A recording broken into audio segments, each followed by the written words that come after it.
Muito bem, voltamos à sessão dessa quarta-feira, continuando a nossa pauta, itens, agora vamos julgar os itens 55 e 58, do mesmo contribuinte, mesmo recorrente, Semicron e a relatoria da conselheira Júlia. São dois processos que, de acordo com a relatora, são praticamente o mesmo tema e as mesmas situações fáticas, de forma que podemos julgá-los em conjunto. Júlia, a palavra é sua, por favor. Seu microfone, Júlia. Nessa situação aqui, de novo, era uma compensação em que ela alegava um crédito de saldo negativo. Esse processo aqui é o do IR e o outro, que é o 58, é o da CS. Aí ele fala, não, teve um erro, porque, na verdade, refere-se ao saldo negativo do ano calendário de 2002, e não do ano calendário de 2003, como constou. E aí, nesse caso, a própria DRJ falou, ok, vou, então, baixar o processo em diligência para verificar, né? Reportando aí o saldo negativo, para verificar esse saldo negativo. E aí, ao refazer e fazer isso, vocês podem olhar no meu relatório, ela acaba concluindo que, olha, não, o saldo negativo que você tem, primeiro, não seria suficiente. E aí ela vai até o saldo negativo de 2001 para ver, né, que seria possível de passar de um ano ao outro. Aí a delegacia da Receita Federal, e aí na manifestação do contribuinte contra a diligência, uma principal alegação dele, que é a mesma alegação do recurso, tá? É o seguinte, não, ok, você foi lá e analisou o ano de 2001 e 2002, só que você teria decaído o seu direito de fazer isso, tá? E aí centra a questão na questão da decadência. A DRJ, então, nega provimento, fala que não havia, primeiro, a decadência, que não há necessidade de realização de perícia e que não havia liquidez e certeza do crédito tributário e nega provimento. Então, vamos para o voto. Está aí nas folhas 6. O recurso preenche os pressupostos legais de admissibilidade, motivo pelo qual dele conheço. Preliminares. Aí ela fala aí, negócio de afronta ao princípio da isonomia tributária, eu nego provimento, aliás, eu nego provimento, não, né? Eu nem conheço em razão da súmula CARF, tá?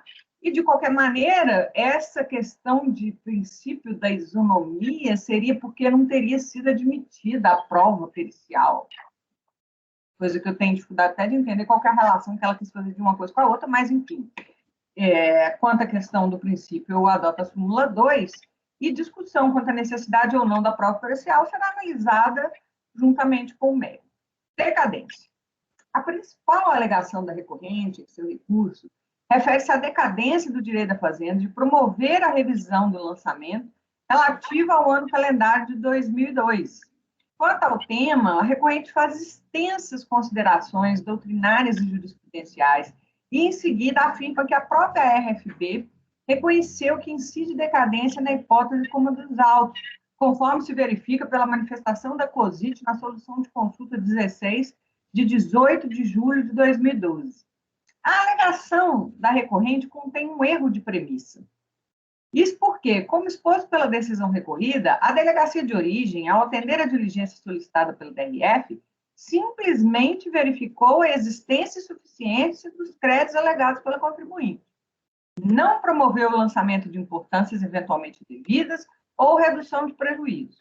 O que se discute especificamente neste processo é a legitimidade do indébito a ser restituído. E, para isso, considero perfeitamente possível averiguar a efetiva ocorrência dos pagamentos que o geraram, conforme já me manifestei no acórdão 1402-004-542. Esse entendimento, esse tem sido o entendimento de diversas turmas do CARF, conforme se verifica pelas emendas abaixo. Aí eu transcrevo. Além disso, é importante registrar que a solução de consulta interna COSIT, número 16, de 18 de julho de 2002, mencionada pelo contribuinte, não contradiz em nada o raciocínio acima exposto.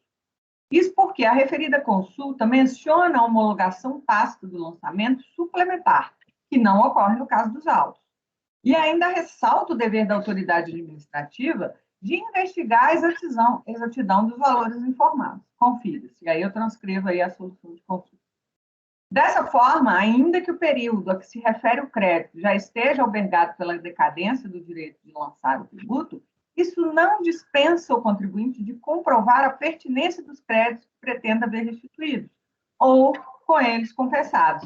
Nem dispensa a autoridade fazendária da obrigação de verificar a certeza e liquidez dos créditos. Em face do exposto, rejeita a preliminar de decadência. Mérito.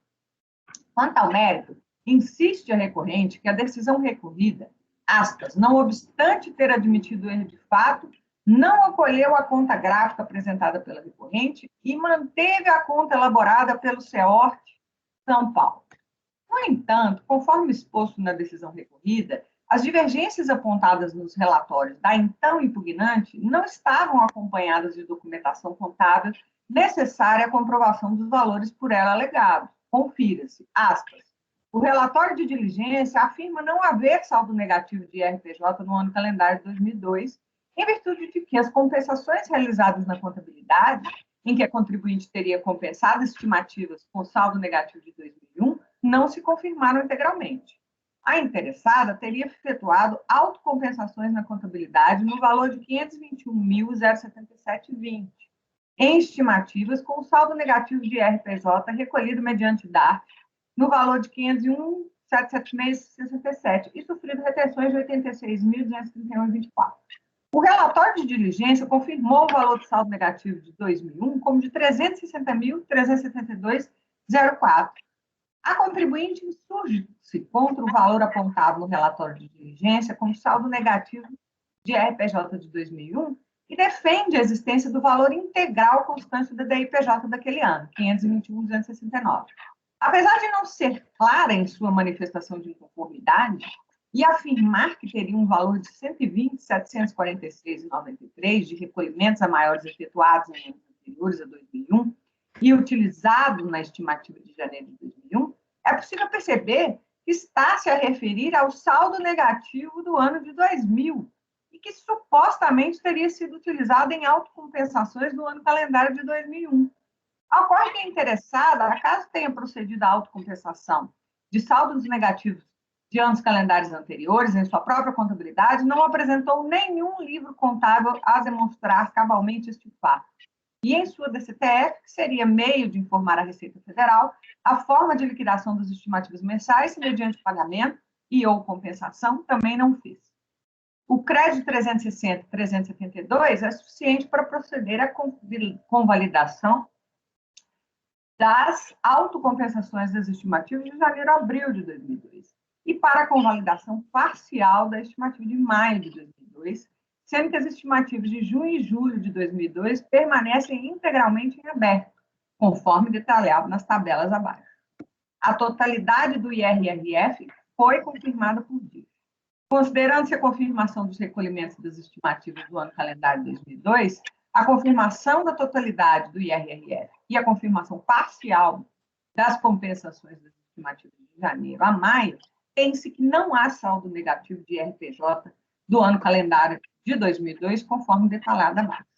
Finalmente, é importante destacar que trata-se de processo de compensação, no qual o ônus da comprovação da liquidez e certeza do crédito é do contribuinte. Em face do exposto, rejeita a preliminar e nega o provimento ao recurso.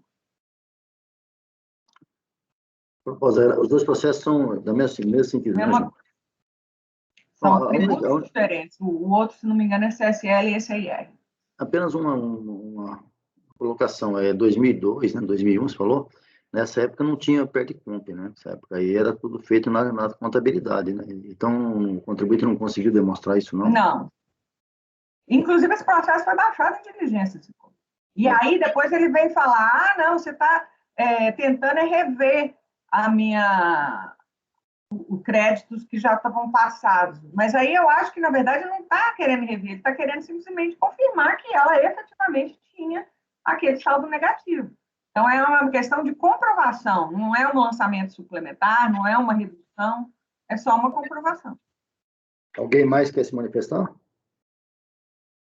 Unânime, negado o provimento nos dois processos, 55 e 58. Julgamentos encerrados. Seguindo, Marco, relatoria sua agora, 59. Contribuinte que nós já julgamos até ontem, Suedish. Ontem, presidente, o processo era paradigma, né, do lote repetitivo, e hoje é um processo não paradigma. Mas, salvo engano, deixa eu confirmar aqui, é o 59, né? É exatamente a mesma questão. O contribuinte, ele traz elementos probatórios, deixa eu ver se...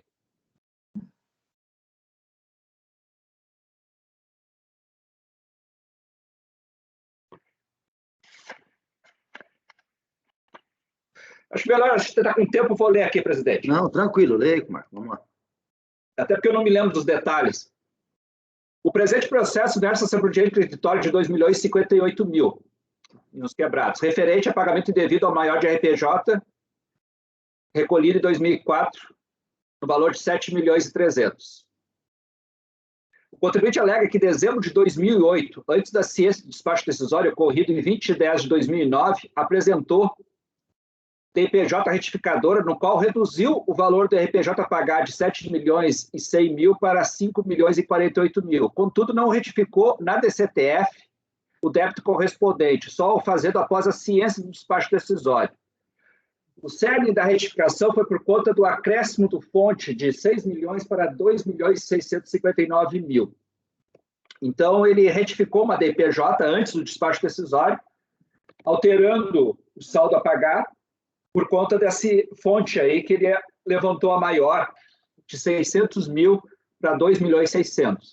Apresentada a manifestação de conformidade, o DRJ procedeu a um pedido de diligência para verificar as informações alegadas, principalmente comprovar as retenções sofridas que não estavam informadas em DIP.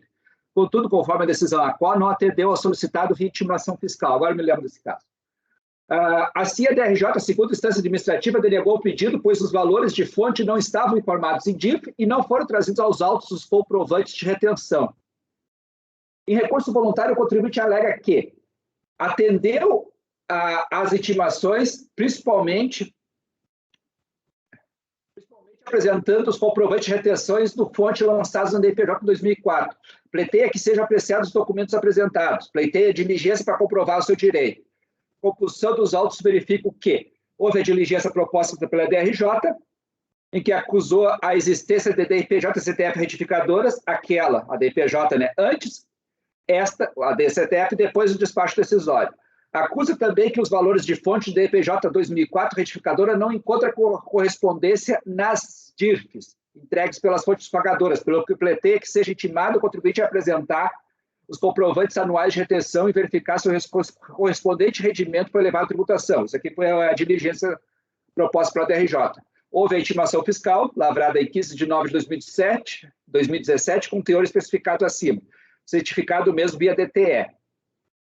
As folhas 40 e 42 consta informação da unidade de origem, datado de 8 de 11 de 2017, informando que o contribuinte não apresentou a resposta da intimação, pelo que retornava o processo à TRJ para julgamento.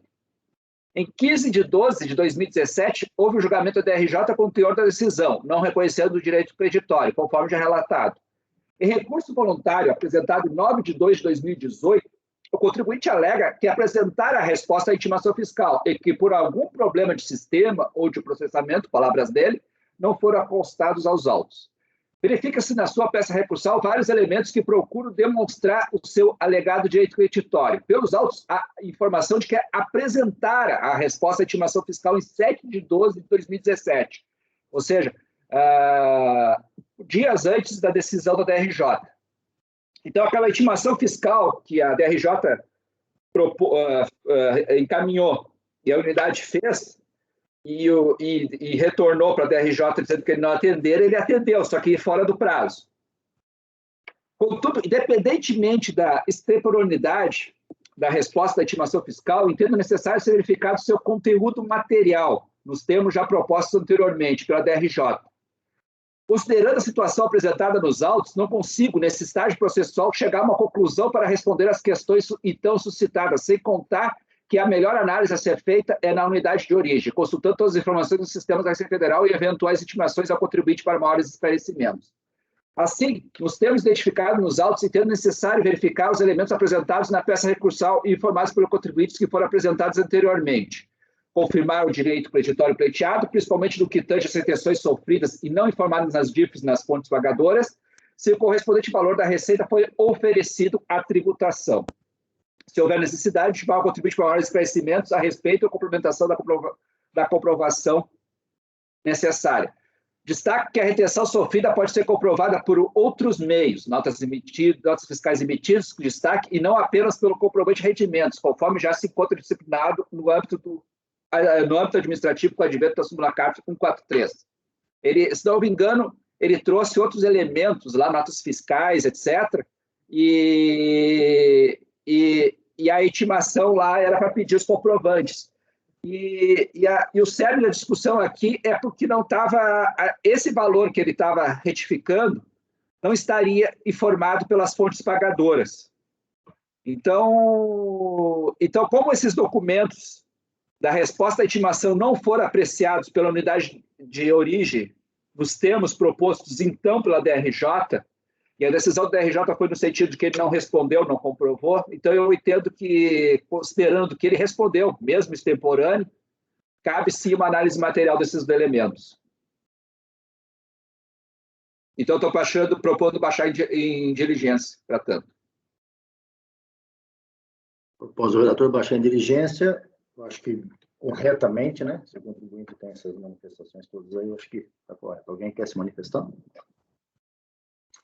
Unânime, convertido em diligência, item 59, julgamento encerrado.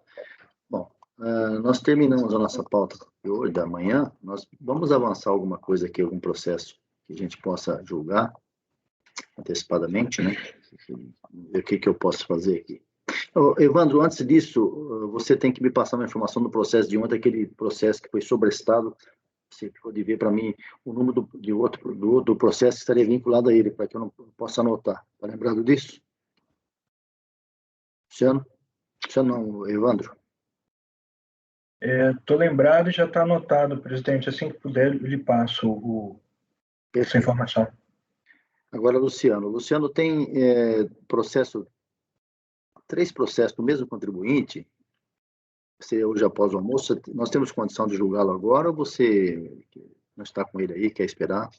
Não, presidente, podemos. Só vou, então, colocar, não tinha colocado na base ainda, vou colocar já.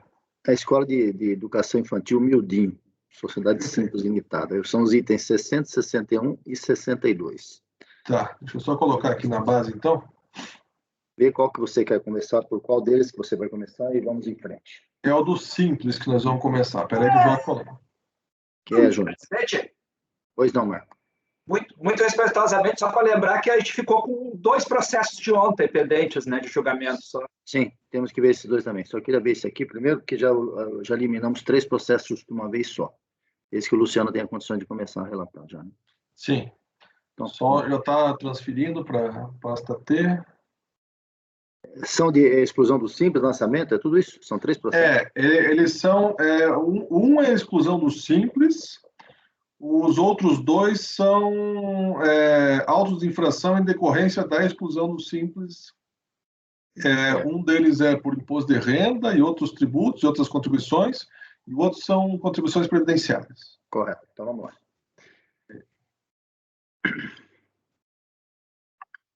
Eu me lembro bem do caso, inclusive.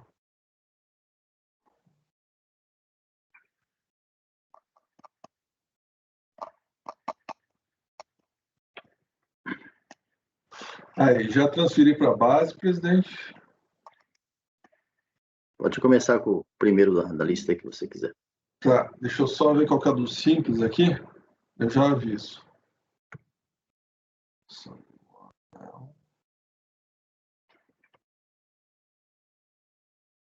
Menorzinho.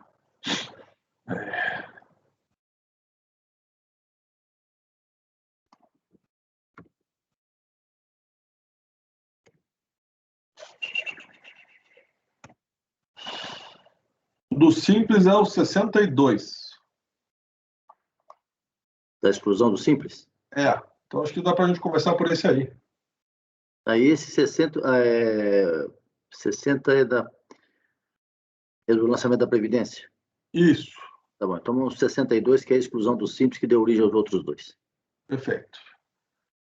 Bom, eu vou relatar os fatos rapidamente aqui, porque depois eu analiso ponto a ponto que ele falou. Então, eu vou fazer um resumo.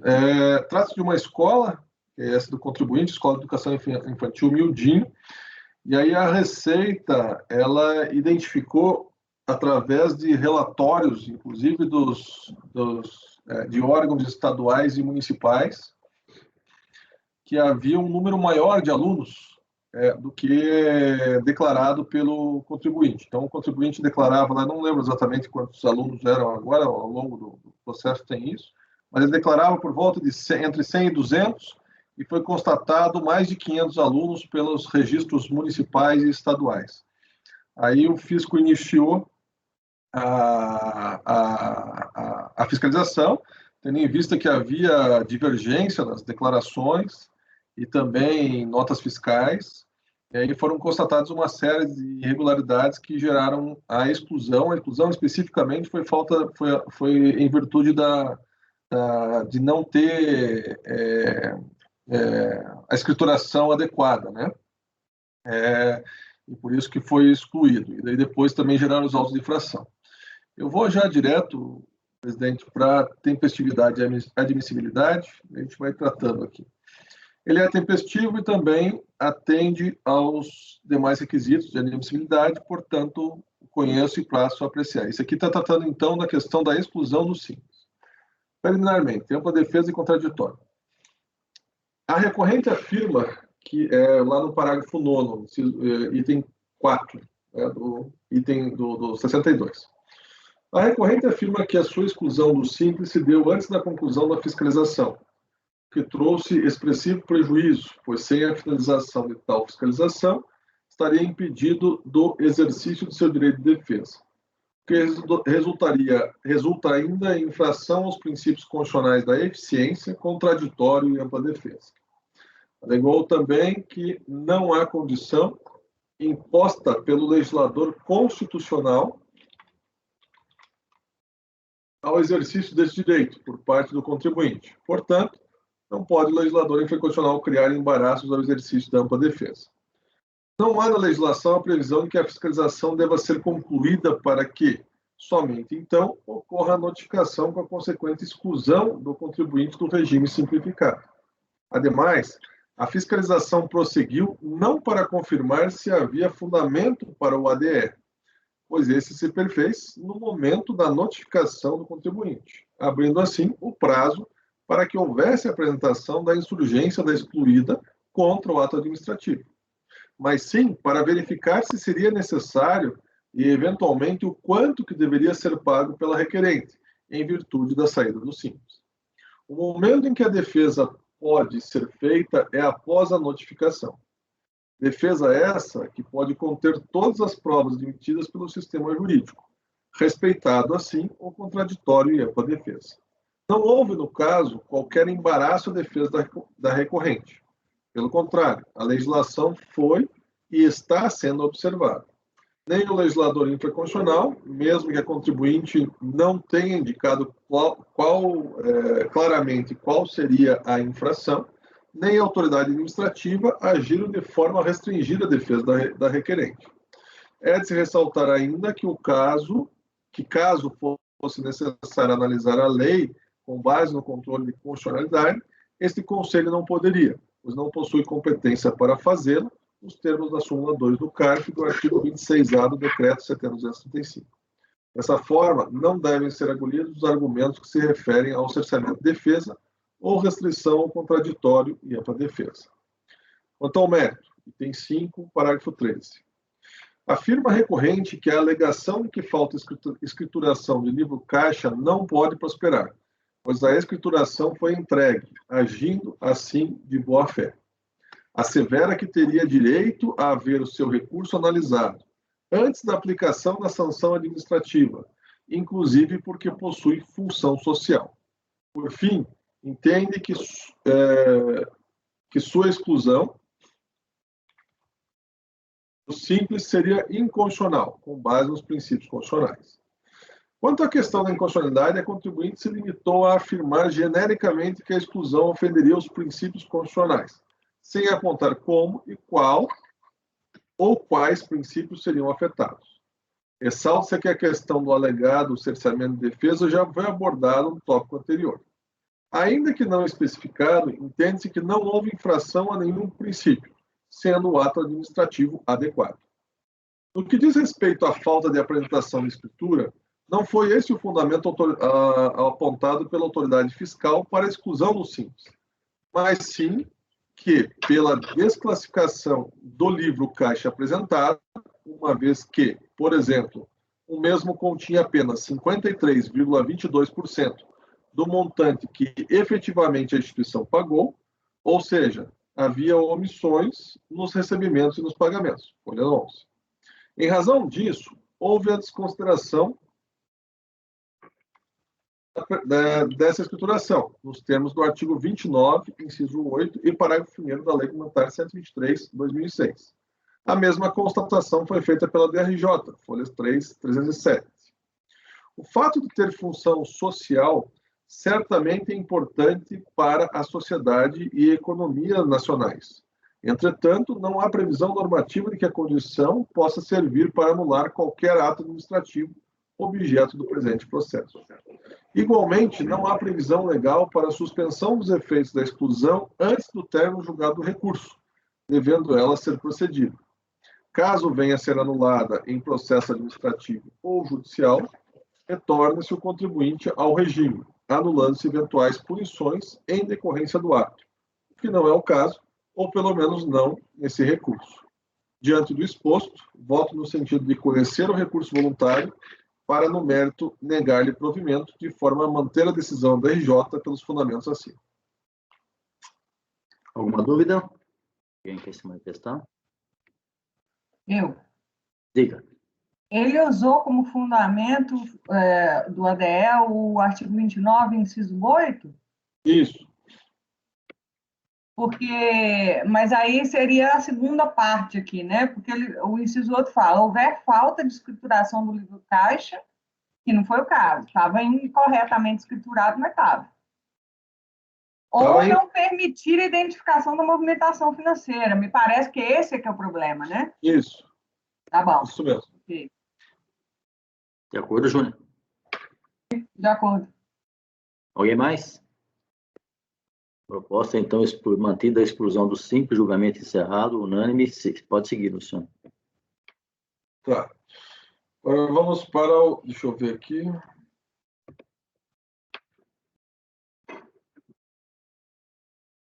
Presidente, tem os dois. Eles são... Um deles, que é o 60, trata de contribuições previdenciárias. O 61 trata do imposto sobre a renda. Tá. Eles são iguais, são as mesmas impugnações e os mesmos recursos voluntários, igualzinho, não muda absolutamente nada, só muda uma palavra ou outra assim. Trato, tanto faz, qual que eu trato primeiro aí? Não, pode tratar o do imposto de renda, que é mais a nossa base aqui, mas a aplicação são para os dois. Então vai para o 62. Só um minutinho, por favor. Desculpa. Nesse primeiro processo que a gente julgou, parece que tem um método contra os autos de infração, lançamento antes do término da fiscalização ou antes do julgamento do simples, não é? Porque a gente tem uma súmula nesse sentido, né? Falhou, Bárbara, eu não entendi. Não é Bárbara, não, é Mauritânia. Desculpa, Mauritânia. Me parece que tem um argumento do contribuinte que não poderia ser excluído, ter a lavratura dos autos de infração antes do término aí da fiscalização ou do julgamento, do final do julgamento, se seria excluído ou não do simples, não tem isso? Eu não lembro se ele fala isso no processo, acho, dos autos de infração, ele não menciona isso. Ele menciona o seguinte...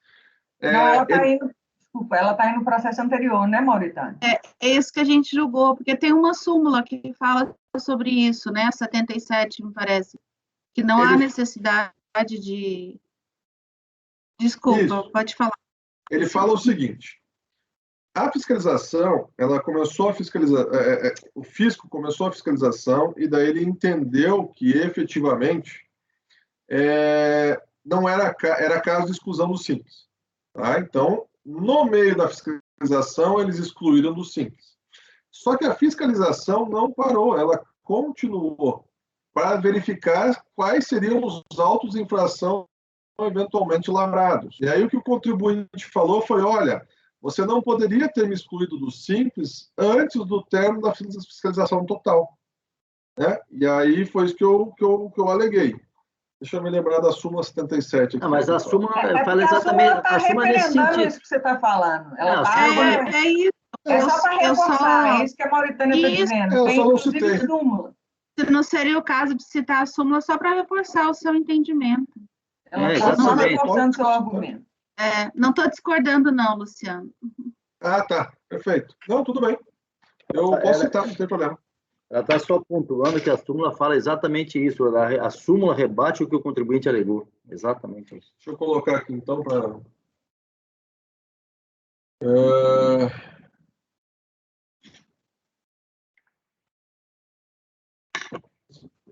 Deixa eu anotar aqui, depois eu coloco lá.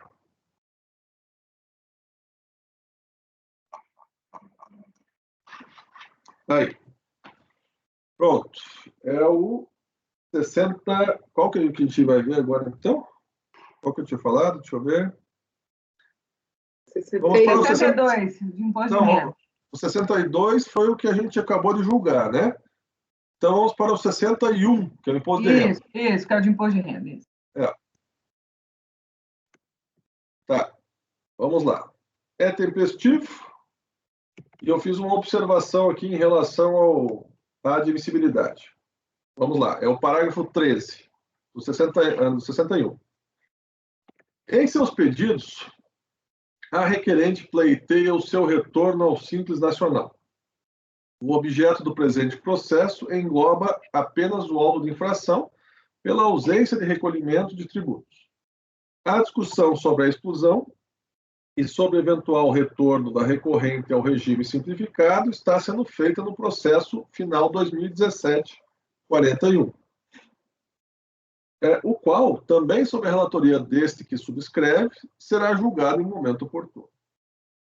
Assim, ainda que o lançamento dos créditos tributários aqui discutidos possa ter alguma relação com a exclusão no regime, a análise de retorno da requerente ao Simples, por ser matéria estranha ao objeto do presente, não pode ser analisada, devendo ser não conhecida. Inclusive, é-se destacar que a eventual anulação parcial ou total dos créditos não faz com que a interessada retorne ao sistema simplificado.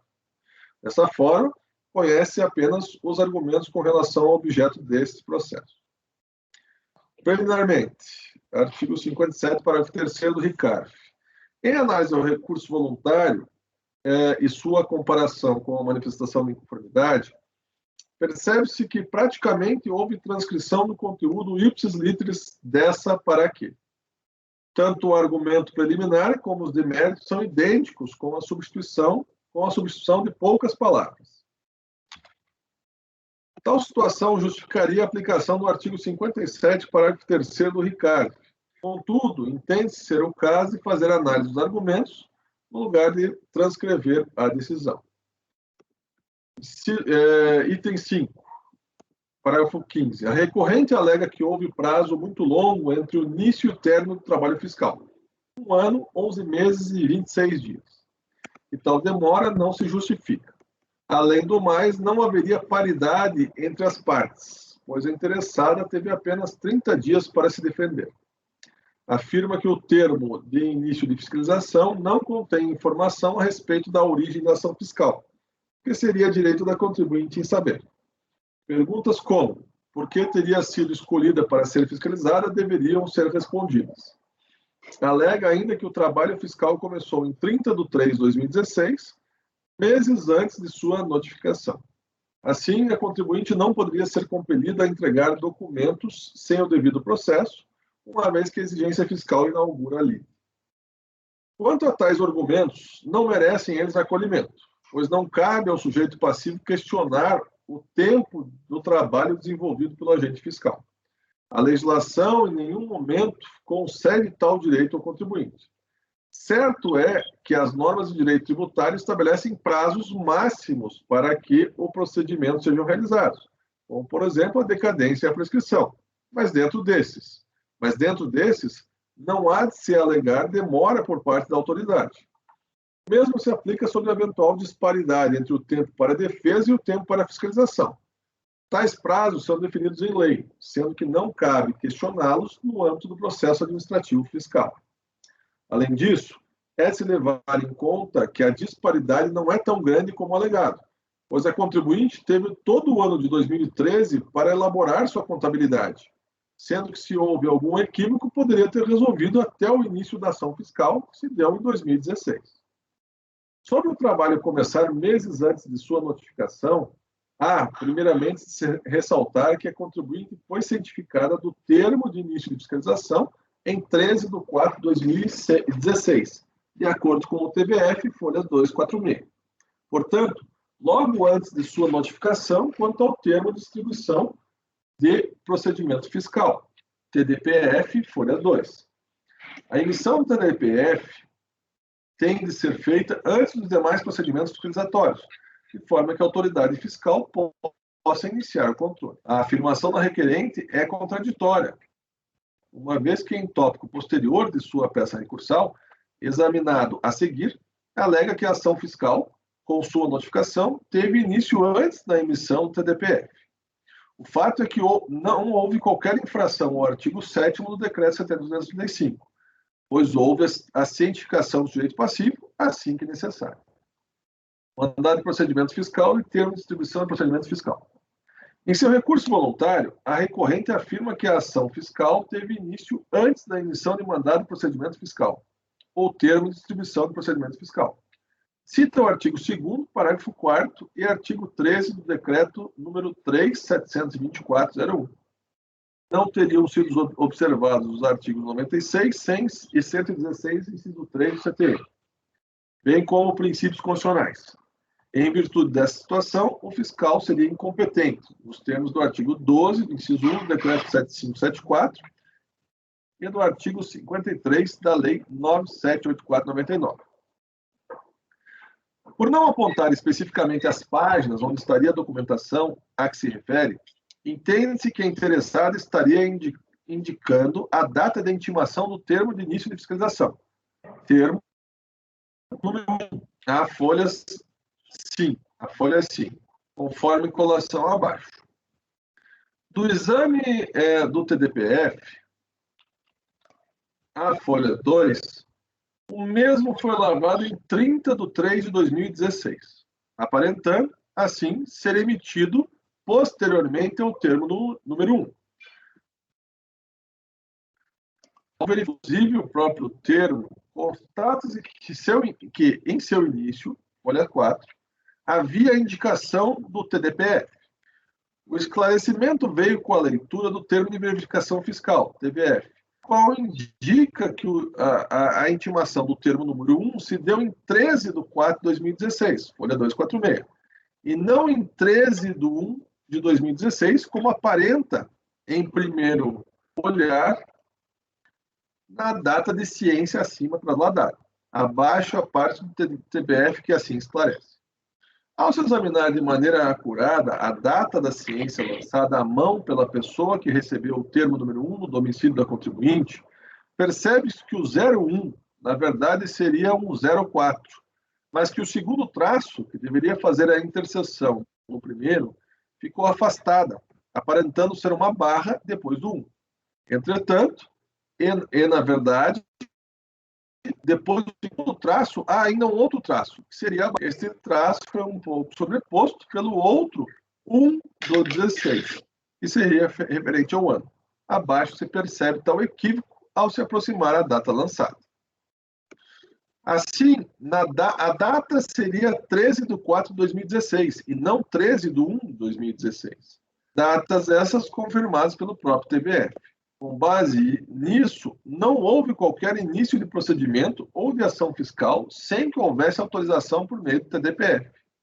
Respeitada, portanto, a legislação, em especial o decreto número 3.724/01, os artigos 96, 100 e 116.3 do CTN, o artigo 12, inciso 1 do decreto 7574 e o artigo 53 da lei 978/4 de 99, bem como os princípios constitucionais, pois a competência da autoridade fiscal foi exercida nos termos procedimentais. Recebimento das notificações. Parágrafo 23. Alega contribuinte que pessoa estranha teria recebido as notificações. Inicialmente, se identifica que essas intimações foram todas dirigidas para o endereço indicado pela interessada. Segundo, que praticamente todas as intimações foram respondidas. Inclusive, o lançamento foi impugnado no prazo legal. Não se vislumbra, portanto, qualquer prejuízo em relação ao conhecimento sobre os andamentos procedimentais e processuais. A pergunta que se coloca é: quem seria tal pessoa desconhecida que comunica todas as intimações à requerente? O fato é que as intimações foram feitas à pessoa que trabalha no estabelecimento, que as repassou ao conhecimento dos gestores nos termos da lei. Não deve ser o argumento acolhido. Decadência. Segundo o recurso, haveria decadência sobre os créditos dos períodos de janeiro e fevereiro de 2013, com base no artigo 173 do CTN. A própria recorrente reconhece que é aplicável o artigo 173 do CTN. A discussão tem como objeto o exercício de 2013. Então, o primeiro dia do exercício seguinte seria 1/1 de 2014. Data essa inicial para a contagem do prazo de 5 anos, conforme inciso 1 do artigo 173 do CTN. Prazo final, por sua vez, seria 1/1 de 2019. Como os responsáveis foram notificados em 28 de 3 de 2018, a exemplo de folhas 352, então não houve decadência sobre nenhum período. Em relação ao mérito, quer julgar preliminar, presidente, ou continuamos? Não, acho que podemos continuar. Alguém quer se manifestar sobre essa situação aí? Podemos continuar, julgando no final. Tá. Inocorrência do fato gerador. Segundo os argumentos recursais, haveria inocorrência do fato gerador, pois diversos contribuintes teriam aumentado os valores em suas declarações a respeito das despesas, com estudos relativamente a contribuinte, mas que tais despesas se referiam. Desculpem. Tais despesas não se confundem com prestação de serviços. Mas tais despesas não se confundem com prestação de serviços. Há ainda vários cheques devolvidos. Desculpe. Além disso, vários nomes não estavam na lista de pais que utilizaram o serviço. Há ainda vários cheques devolvidos.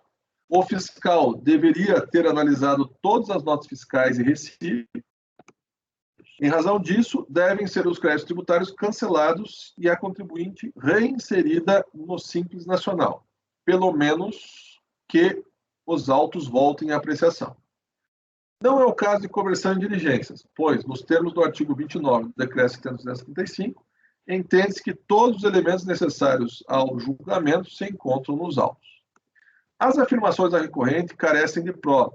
A fiscalização conseguiu identificar, por meio de diversas provas, dentre elas lista de alunos, os valores de mensalidades, movimentação financeira, extratos bancários informados, guias, etc., que houve fatos geradores do tributo que não foram declarados nem recolhidos.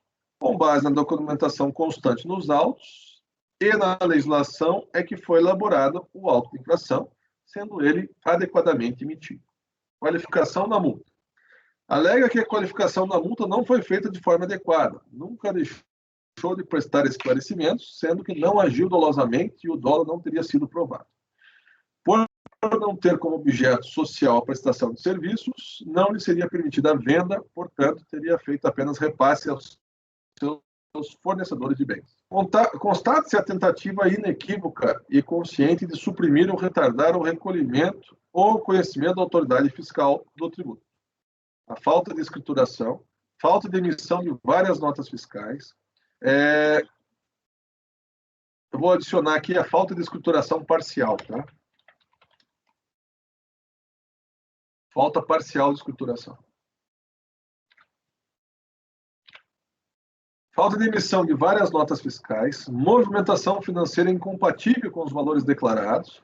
Tudo isso demonstra que o comportamento realizado se enquadra no artigo 44, inciso 1, parágrafo 1º da Lei 9.430 de 96.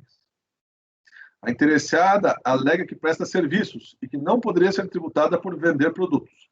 Tal alegação não se sustenta, pois a infração ao seu estatuto não lhe garante o direito de sonegar valores recebidos e não declarados nem tributados, bastando que ocorram os fatos geradores. Responsabilidade. Assevera a recorrente que somente os casos dos artigos 134 e 135 do CTN é que os sócios da empresa poderiam ser responsabilizados, não existiria razão para isso. Inicialmente, de acordo com o TVF, a responsabilização dos sócios se deu com base no artigo 135, inciso 3 do CTN, portanto, em consonância com o que a contribuinte alegou. Depois, fica claro que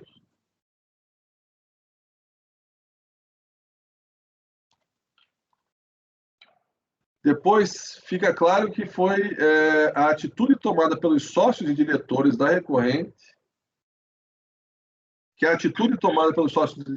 recorrente, infringiu a lei. Uma situação clara que demonstra isso foi a venda de produtos e a omissão tributária em relação a tais receitas.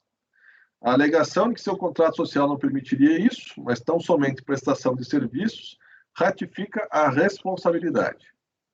Depois, a tentativa de demonstrar faturamento inferior com o objetivo de se manter no regime simples também caracteriza a aplicação do artigo. Assim, é de se manter a responsabilidade no presente caso.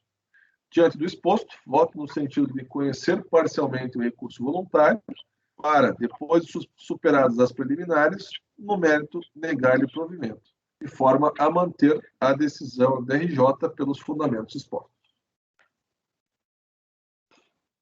Eu voto. Alguém quer se manifestar? O contribuinte fez venda de produtos, é isso aí? Sim, presidente. O que acontece? Ele alega que não existiria fato gerador do imposto de renda em muitos casos do que está sendo cobrado, porque muitas vezes ele fazia festa junina ou outros eventos, e no lugar de ter somente, né, porque o objeto social deles é de educação. Ele fala, olha, a gente vendeu um monte de produtos nas festas juninas, ou até uniformes, eles vendiam uniformes também, mas isso não pode ser isso não tem fato gerador de imposto de renda, porque o nosso objeto social não é esse, é serviço. Então não pode ser cobrado imposto de renda sobre a venda de uniformes, sobre Mas espera um pouquinho. Bom, Mauritânia, você quer falar, depois eu complemento. Mauritânia. Pode concluir seu raciocínio, presidente. Eu só queria dar uma sugestão para o Luciano. Tá. Então, pelo que eu vi aqui, há uma movimentação financeira incompatível aí com o faturamento da empresa, porque as notas são... o rol de alunos está em formada menor, enfim, uma situação até mais ou menos comum. Mas aí a fiscalização diz que tem movimentação financeira incompatível e o contribuinte está justificando isso com a venda desses produtos? É isso que eu quero saber. Porque desde quando festa junina tem que ser tributada? Festa junina é para arrecadar recursos lá geralmente para a escola ou para, sei lá, uma espécie de uma associação de pais e mestres ali, numa escola pública, né? Não é o caso aí. Mas eu estou achando estranho esse tipo de coisa. Não vi o processo. Não, presidente, o que houve foi o seguinte, em parte, não é todo, tá? Então, assim, teve alunos que não foram declarados, acho que não, grande parte dos alunos não foram declarados, mas teve receitas que foram provenientes da venda de produtos, como, por exemplo, agasalhos, uniformes, jaquetas, e dentre essas vendas, teve uma parcela que eles alegam que foi de festa junina. Não, o que eu estou perguntando, não, tudo bem, o que eu estou perguntando, Luciano, é o seguinte, a fiscalização pegou isso aí e imputou, como essas receitas aí de venda de uniforme, etc., ou o contribuinte, para justificar a movimentação financeira, disse que foi isso? Não, ele justificou. Ah, tá, ok. Marcos, queria falar? Mauritânia primeiro, desculpa. Primeiro a Mauritânia, não sei se ela quer falar. Mauritânia, congelou a Mauritânia. Mauritânia. Congelou? Ah, tá. Não, só para esclarecer a sua dúvida, eu olhei o processo, presidente. Foram tributados 5 milhões, só que o grosso mesmo é receitas confirmadas de serviços de alunos, tá? 3 milhões e tanto. E a parcela, inclusive, que seria depósitos bancários não comprovados, ele, em intimação, diz que, quando questionado o que eram aqueles depósitos, ele diz que aquilo lá só pode ser derivado, no procedimento fiscal, de receitas dos alunos também. Então, ele mesmo reconhece que todos 5 milhões é receita dos alunos. Então, ele não escriturava nada. Aí, então, na realidade, assim, ó, a fiscalização fez circularização com a prefeitura, tá? E descobriu que uma parte lá a prefeitura confirmou das receitas, outra parte ele mesmo reconheceu e trouxe as notas fiscais, circularizou nas informações de dependentes da declaração de pessoa física. Então, na realidade, foi um trabalho bem extenso, tanto por isso que durou quase 2 anos de circularizações, e não foi só MFI. Não, porque eu achei estranho justificar com festinha junina, bom, enfim, é o contribuinte que alegou. Ok. Festa junina, curso de inglês, falaram um monte de coisa. Mauritânia? Só ali onde, no início do voto, onde o Luciano disse que o processo será julgado em momento oportuno, já foi julgado nessa sessão, né? Foi mantida a exclusão do simples e, decorrentemente, a cobrança desse lançamento aqui. Então, não seria interessante já mencionar ali que já foi julgado nesta sessão, não? Não pode ser feito isso? Não pode, sim, claro que pode.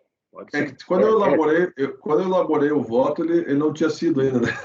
Daí eu não poderia dizer que ele tinha julgado. Claro. Não, perfeito. Só estou tirando uma dúvida também que me ficou. Não, perfeito, está correto. Alguém mais quer se manifestar? Então, a proposta do relator é manter os lançamentos, inclusive com a qualificação da multa, né, Luciano? Sim. Não tem Alguém discorda da multa aí? Geralmente a discussão é em torno da multa. Alguém quer se manifestar sobre isso? Bárbara, alguém? Nada? Só para confirmar, presidente, ele não tinha a escrituração completa, então ele suprimiu parte e também informou a Receita que tinha menos alunos do que tinha, né? Só que depois ele apresentou e foi feita a contrafação, inclusive com os valores da movimentação financeira, e daí não batia. Daí ele falou que os recursos vinham desses outros locais aí, né? Festa, venda de uniforme, que não deveria ser tributado. Tá ótimo. Alguém mais? Então, esse vale para os 2 processos? Os 2, presidente. Esse aqui, inclusive, ele tem a característica de ser um pouquinho mais complexo que o outro, porque aqui a DRJ ela excluiu o valor dos cheques devolvidos no cômputo da base de cálculo, por ser RPJ. O outro são contribuições previdenciárias, nem isso tem. Então, nesse processo aqui, a DRJ julga parcialmente procedente, exclusiu 28 mil, se não me engano. No outro não tem nada disso, mas está adaptado, né? Porque isso só entra no relatório. Porque o recurso voluntário é o mesmo nos 2 processos, igual. Eu confirmei. Só uma dúvida, Luciano, no caso específico aqui não li o voto, mas da contribuição previdenciária, a qualificação da multa, ela usa como fundamento a questão da omissão de receita. Eu quero saber o seguinte, ela aponta algum elemento, porque os fatos geradores são distintos, né? Entendeu? Ou seja, eu não sei se o mesmo trabalho fiscal valeria para a qualificação da multa. Minha questão só é essa. Em relação às contribuições previdenciárias. Vou abrir o voto aqui. Só um minutinho, presidente. Nós temos tempo, né?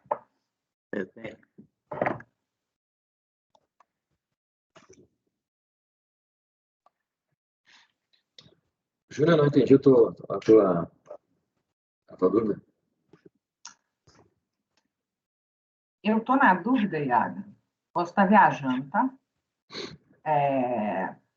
No trabalho fiscal, pelo que eu entendi, tem elementos de falsidade. Sim. Que você poderia entender claramente relativo à omissão de receita, certo? Então, por isso eu acompanhei o relator. Só que quando a gente está falando de contribuição previdenciária, se bem que aí é o mesmo trabalho fiscal. Só um minuto, por favor.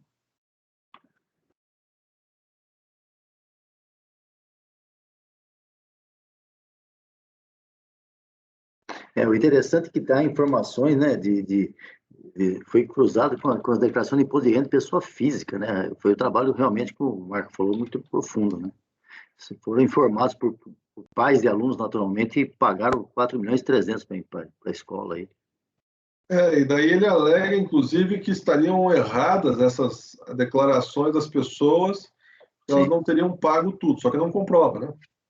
Não, e o interessante é que eu não sei quantos anos é isso aqui, mas é um ano só, hein? É um valor substancial, hein? 4.300.000. Ok, presidente. Foi cruzado com a declaração de imposto de renda dos declarantes. Quer dizer, nem todo mundo declara. Tem gente que faz declaração pelo sistema simplificado, nem em forma de escola. A minha dúvida é só o seguinte.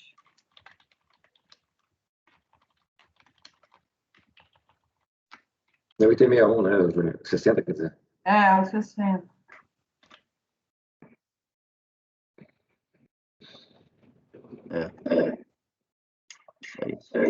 O que eu digo é o seguinte, porque a contribuição previdenciária é sobre o valor que ela eventualmente paga para os professores. O que eu quero saber é o seguinte, qual foi o elemento de falsidade em relação a esse papel? Em relação ao outro, não tem dúvida.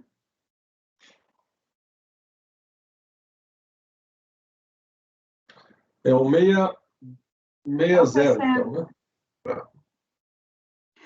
Deixa eu dar uma olhada aqui. Deixa eu abrir o processo. Eu só estou enchendo o saco, presidente, porque nós estamos com o tempo. Então... Não, mas também não é assim, né? Tem que ver se está com dúvida, vamos ver. Não é bem assim. Tem dúvida, vamos ver. Estamos aí para isso. Eu entendi o argumento dela e eu acho que vale a pena a gente verificar, presidente.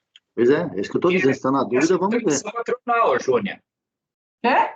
Aqui é só contribuição patronal, né? Sim. Mas é sobre a folha igual, né, Paulo? Marco. O problema é que a contribuição faturadora é a folha. O que eu quero ver é o seguinte. Em relação ao imposto de renda, eu não tenho dúvida que tem elemento de falsidade ali que justifica a qualificação. Eu quero saber se existe esse elemento em relação ao fato gerador das contribuições previdenciárias. Entendeu? Eu tenho que ver o TVF. Não, só um momentinho.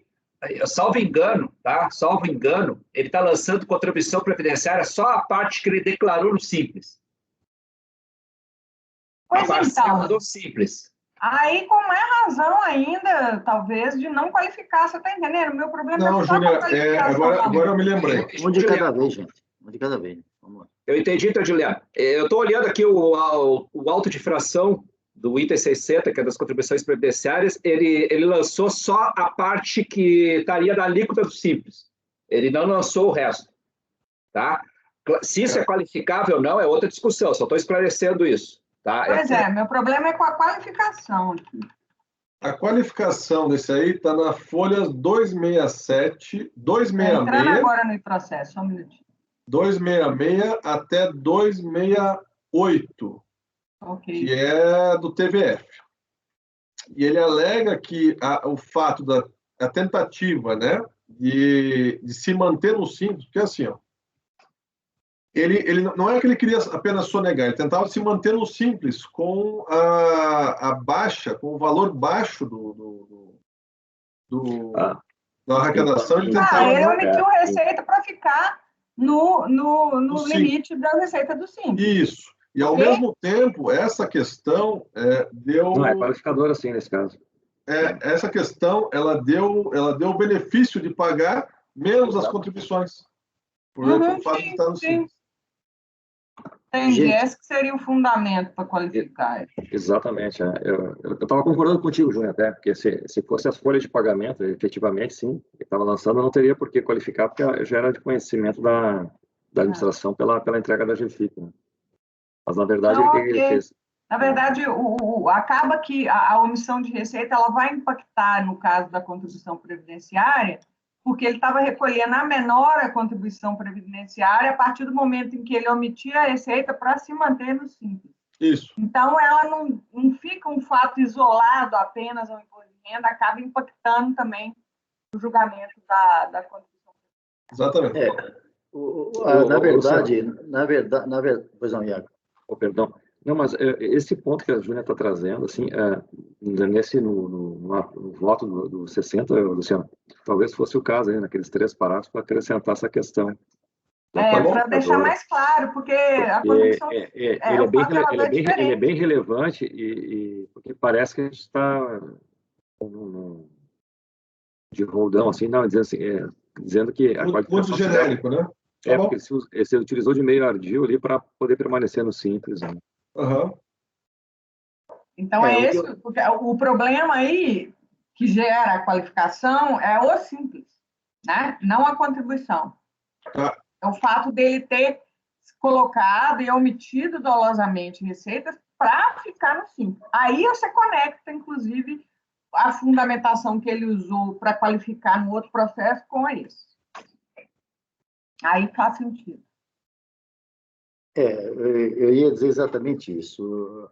O grande mote de muitos contribuintes é trazer essa sonegação, né?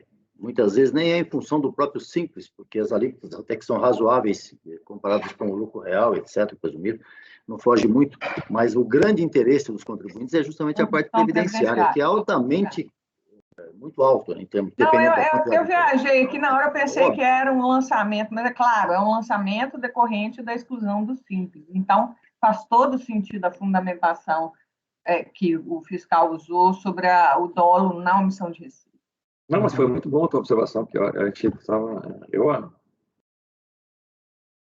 Na verdade, esse é o grande interesse dos contribuintes, uma grande parte dos contribuintes, não todos, é claro. Né?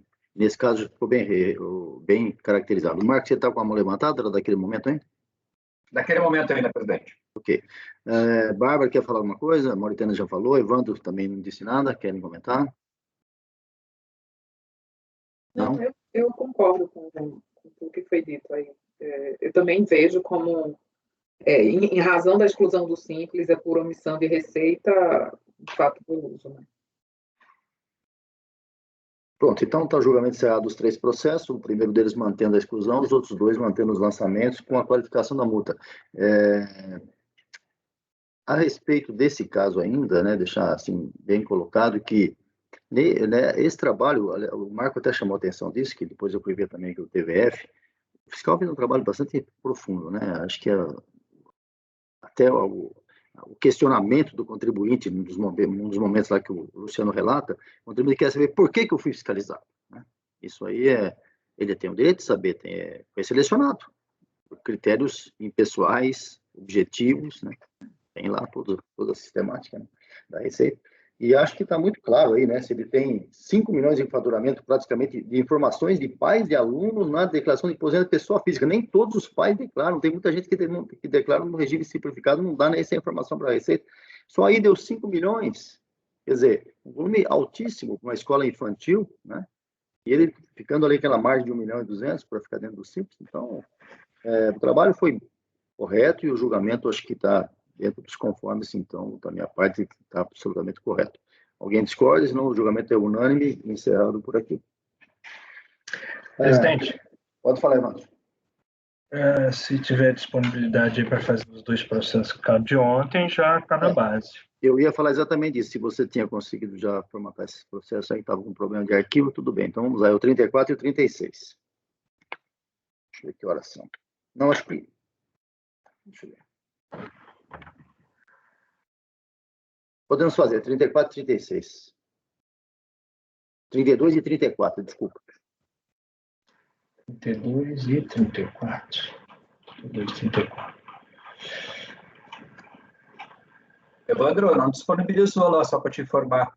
Não? Passa o processo. Não. Acho que não. Eu acho que sim, vamos ver aqui. Deixa eu confirmar aqui, Marco. Achei que eu estava disponibilizado. Posso estar enganado, mas, salvo engano, não.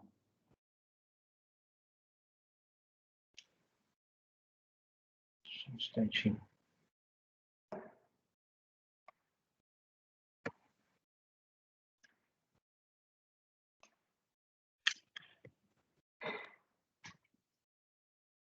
Não está aqui, não. Tá, só um minuto, então. Não foi. Peço desculpas aí, achei que tinha ido. Tá, só um instantinho. Achei que tinha ido.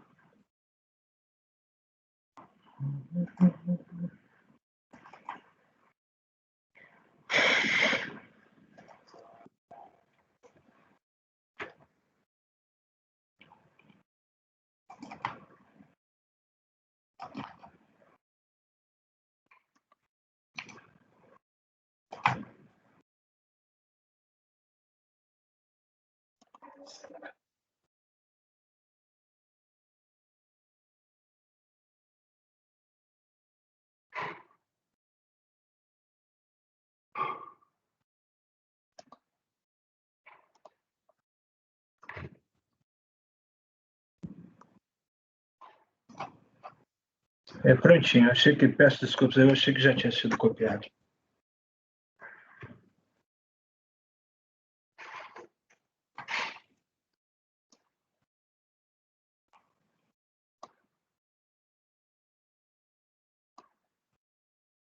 Vamos lá, Evandro.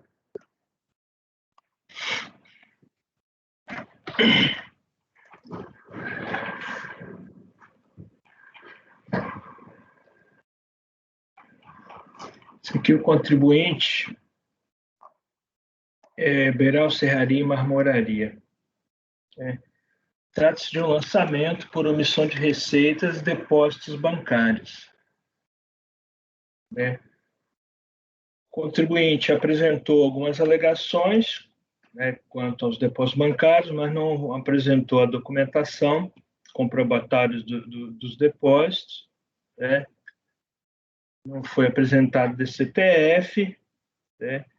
Foram creditados, a movimentação financeira dele foi crédito de mais de 3 milhões, mas ele só tinha declarado cerca de 1 milhão. Então foi lançada a omissão de receita, foram considerados os recolhimentos que ele já tinha feito, o simples,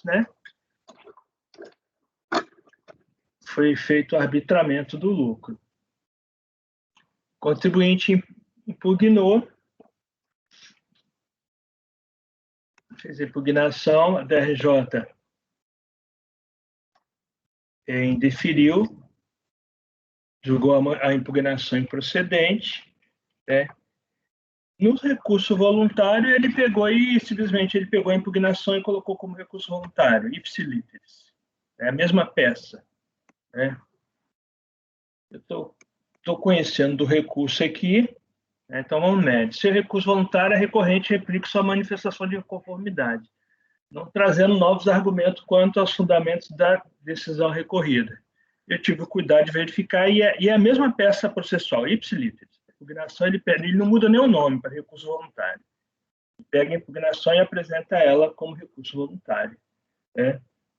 Então, aqui, concordando com os argumentos do acórdão recorrido, que se manifestou sobre todos os pontos trazidos na impugnação, eu estou adotando essas razões de decidido acordo pelos próprios fundamentos, conforme previsto no parágrafo 3º do artigo 57 do Regimento Interno do CAF e no artigo 50, parágrafo 1º da Lei 9.784 de 99, transcritos aqui a seguir.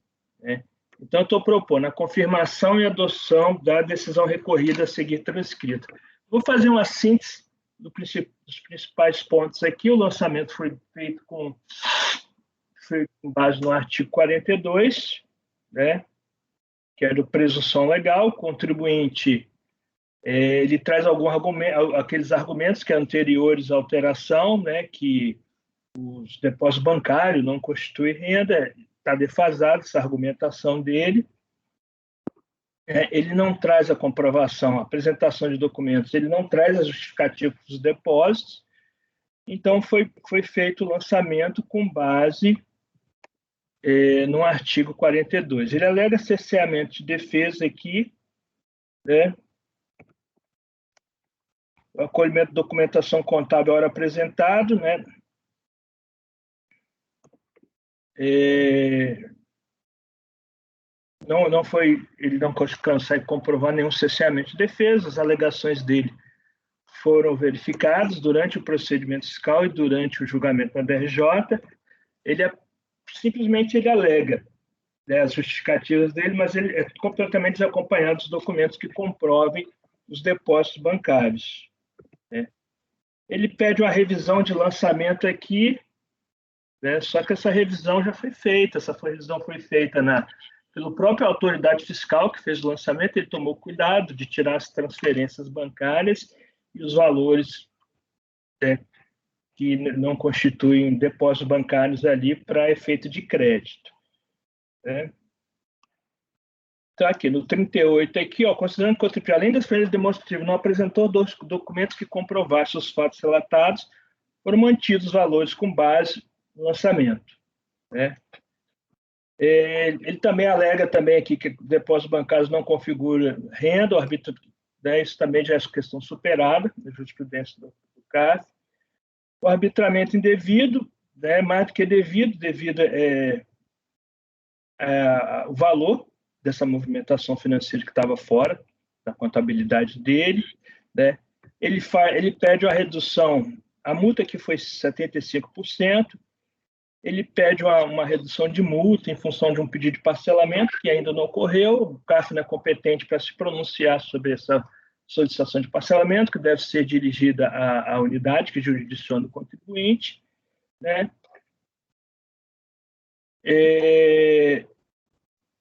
Então, aqui eu estou votando no sentido de negar o provimento do recurso voluntário, adotando as razões de decidir do acordo impugnado. É esse o relatório e voto. Algum comentário? Unânime? Não. Desculpa, não. não vi sua mãozinha levantada. Deixa eu ver. Fiquei junto. Presidente, eu queria uma vista de mesa nesse processo, pode ser? Claro, vista concedida de mesa. Obrigada. O seu próximo processo é rápido, Evandro? Senão é rápido. Almoço lá do Brasil, dá para fazer em 15 minutos. Então tá bom, vamos lá. Item 34. Vamos lá, disponibiliza aí. Está disponibilizado, 34. Nesse processo... Está baixando um pouquinho. Só um instantinho. 34. Esse 34 aqui quase não se instaura com contraditório, porque o contribuinte apresenta um recurso voluntário com razões assim completamente desassociados do lançamento.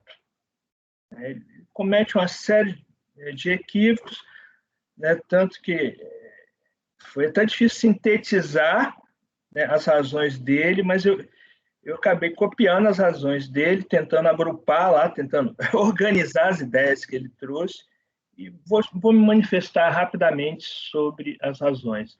Vamos direto ao voto, qualquer dúvida a gente vota no relatório. O voto da folhas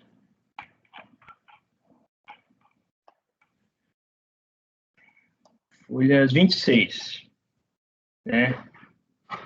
Então, o que ela faz no recurso dele? A recorrente, inicialmente, ela descreve os fatos que, no seu entendimento, levaram ao julgamento improcedente de impugnação, né? Aqui ela começa a falar de presunção, né? E começa a falar do artigo 42 da Lei 9.430, omissão de receita do depósito bancário de origem não comprovada. Parece-me bastante equivocada a descrição dos fatos pelo recorrente, pois o presente lançamento não se deu com base na presunção da omissão de receita prevista no artigo 42. Observe que os fatos geradores são decorrentes da omissão de rendimentos caracterizados pelos valores repassados pela empresa a título de vendas, efetuados através de cartões de crédito e débito, foram considerados como ocorridos durante o ano calendário de 2006. Então, o lançamento ele não se deu com base em depósito bancário, e não é presunção, é venda. Esse repasse que é feito pelos administradores de cartão de crédito. Então, ele parece que comete equívoco aqui. A recorrente, em seguida, descreve algumas considerações sobre presunção e colaciona alguns acordos sobre emissão de receita e lançamento do depósito bancário. As referidas considerações de jurisprudência colacionada não se aplicam ao presente caso, pois, conforme esclarecido, os lançamentos não se deram com base na omissão de receita previsto no artigo 42. A seguir seu recurso, a recorrente alega que a autoridade fiscal somente levou em consideração os valores da movimentação financeira em seu poder e os valores declarados na declaração certificada da pessoa jurídica, simples, consequentemente, não analisando livros e documentos que estavam obrigados a essa pessoa jurídica. Ele cita o artigo 18, o artigo 7, verifica que a recorrente em nenhum momento processual apresentou a documentação obrigatória que deveria possuir a microempresa e empresa de pequeno porte, portanto, parece bastante óbvio o motivo pelo qual não foram analisados os livros e documentos que estavam obrigados a pessoa jurídica. A recorrente insiste em defender-se de uma atuação com base no artigo 42 da Lei 9.430, que certamente não diz respeito ao presente caso. Rejeita as referidas considerações de jurisprudência colacionadas, pois elas não se aplicam ao presente caso, pois reitera-se que os lançamentos não se deram com base na omissão de receita no artigo 42 da 9.430. A recorrente traz considerações sobre a exclusão dos simples. As alegações quanto à exclusão do simples são estranhas ao presente processo, pois isso não trata de exclusão do simples federal. Me parece aqui, depois talvez, eu vou até acrescentar aqui, eu acho que isso aqui foi no fim do simples federal, eu acho que ele queria ser excluído quando terminou o simples federal, mas isso não fica muito claro. A recorrente relata a ocorrência de um incêndio em sua dependência, o que esse entendimento impossibilitou de atender ao fisco. Contudo, ao utilizar a Lei Complementar 105/2001, o fisco passou a ter acesso direto a qualquer documentação relativa à empresa através de terceiros, podendo ser obter elementos comprobatórios da omissão de receita, tornando-se necessária a utilização da presunção de omissão. Como já visto, com a intimação dos administradores de cartão de crédito, tornou-se necessária a utilização da presunção de omissão. Então, a recorrente apresenta em síntese os pontos de discordância apontados em seu recurso. Não cumprimento do artigo 18, a apuração deveria ser lastreada com base nos documentos. Não cumprimento do artigo 15, não exclusão do simples faltuário declaratório, não observando pela autoridade julgadora as normas estabelecidas pelo decreto 7235, portaria 666/2008, cerceamento de defesa, tendo em vista a não possibilidade de apresentar manifestação de conformidade com o contrato declaratório de exclusão do simples, pelo menos deixou de ser emitido.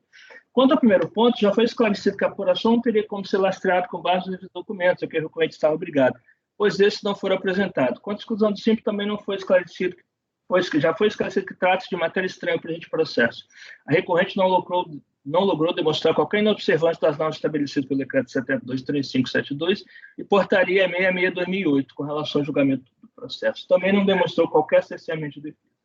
Então, em conclusão, de todo exposto, eu estou votando no sentido de negar provimento ao recurso voluntário. Alguém? Júnior está com a mão levantada, mas é da outra vez, né? Desculpa, presidente, é porque ficou levantada aí. Tá bom. Todos de acordo? Quem quer se manifestar?